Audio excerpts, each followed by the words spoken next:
Bienvenue chez Création Mode. Et si on se traçait un petit col? Toujours le petit dessin, histoire de ne pas oublier. Et nous rentrons dans le vif du sujet. Donc pour ce faire, il va falloir construire la croisure. Donc je vais partir du point C17 jusqu'au point C11 et construire une croisure de 2 cm. Alors pour ceux qui ne savent pas ce que c'est qu'une croisure, c'est là où se posent en fait les boutons et les boutonnières de votre vêtement.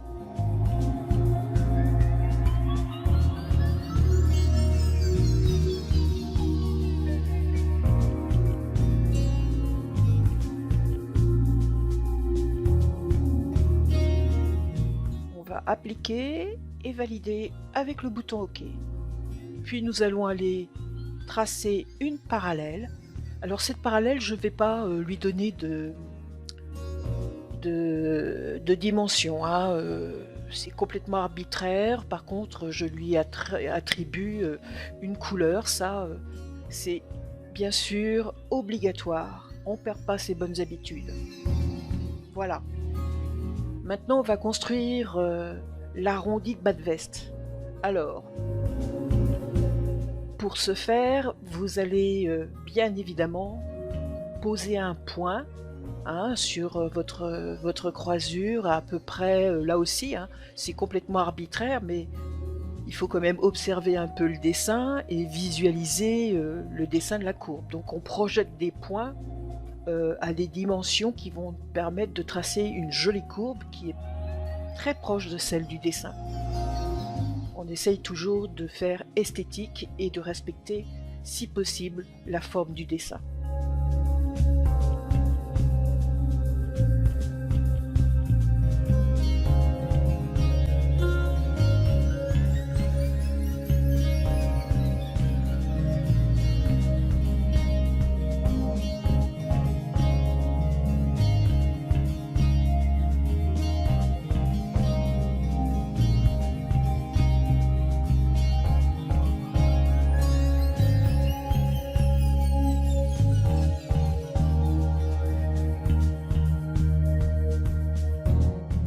Appliquer et valider.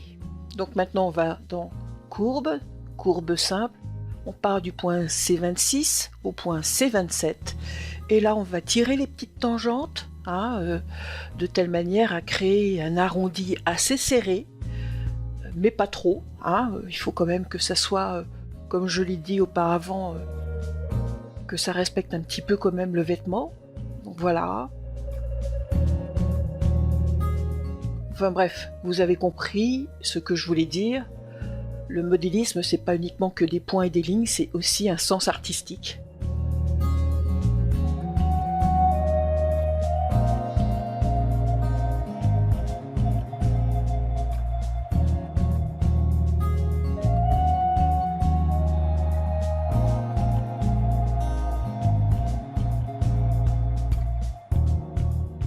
Alors maintenant, nous passons en haut du vêtement, on se fait une petite loupe histoire d'être confort pour travailler et on va s'occuper de ce qu'on appelle le pied de colle de notre col. Alors sur un col châle ou cranté, le pied de colle fait partie intégrante du col. Il est en un seul morceau. Donc il est constitué d'un pied de colle et d'un ce qu'on appelle un tombant de colle. C'est la partie qui est pliée et qui se pose sur l'épaule.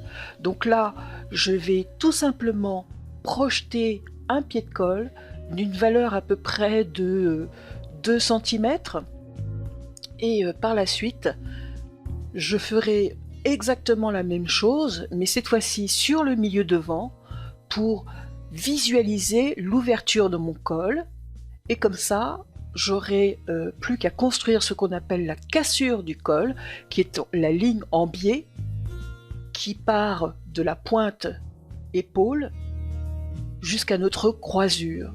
C'est ce qu'on appelle l'ouverture du col. Et donc, la ligne que l'on construit s'appelle la cassure. Appliquer et dites OK. Puis aller dans ligne et tracer la ligne, bien évidemment, qui va aller du point C28 au point C29. Voilà.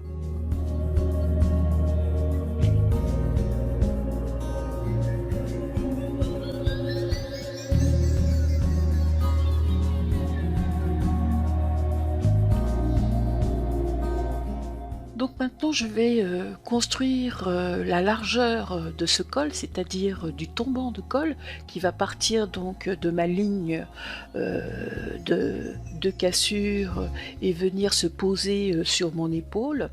Donc pour ce faire, je vais chercher du point C14 au point C28, de telle manière à pouvoir par la suite donner une hauteur de col qui sera de moins 5 cm.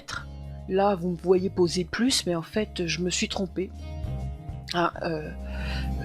Quand j'ai cliqué, vous voyez, le C31 se pose à l'extérieur, et donc c'est moins qu'il faut faire. Voilà.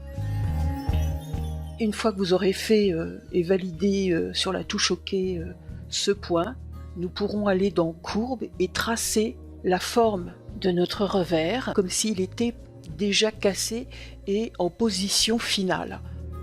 Voilà, donc là je vais de C31 à C29 avec toujours le même outil, courbe simple, et je viens avec les petites poignées arrondir cette ligne, toujours dans un esprit d'esthétique. J'essaye de respecter le dessin et de faire au mieux.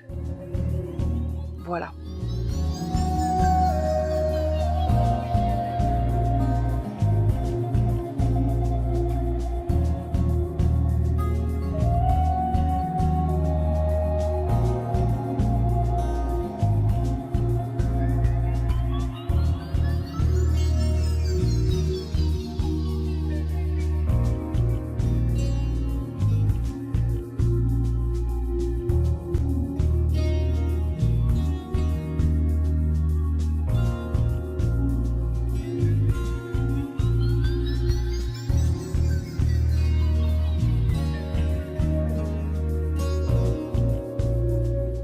Donc je vais passer mon col dans une autre couleur pour que vous voyez bien et qu'il se détache.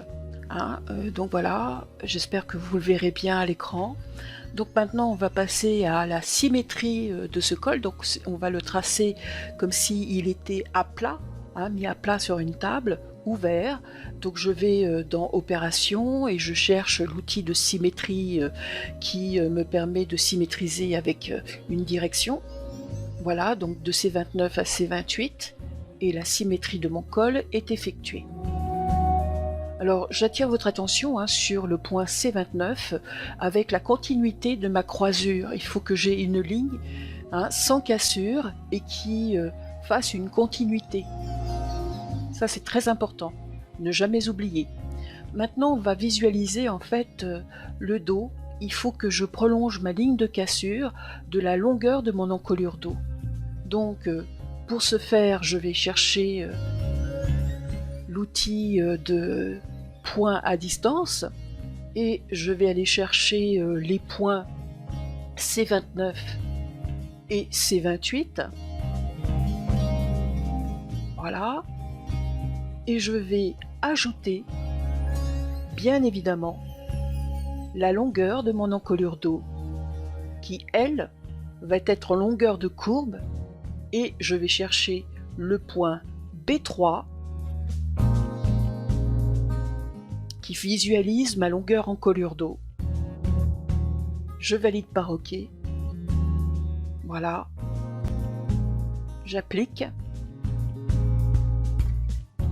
Et je dis OK. Je trace de C28 à C32. Et cette ligne représente la ligne encolure dos. Donc là maintenant je vais créer une équerre parce que cette ligne en fait elle n'est pas toute droite. Je dois ce qu'on appelle déployer mon col, il doit tourner autour de mon cou.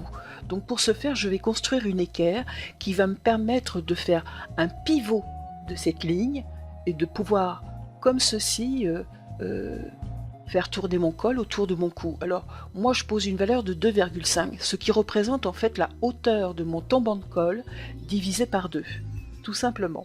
Alors ça c'est une formule que moi j'applique, mais qui marche jusqu'à un certain point, c'est-à-dire que plus le col est très large, et moins vous arriverez à faire ce genre de choses. Bien sûr, il y a d'autres techniques comme le double pivot, mais je vous expliquerai ça quand vous serez devenu grand et sage.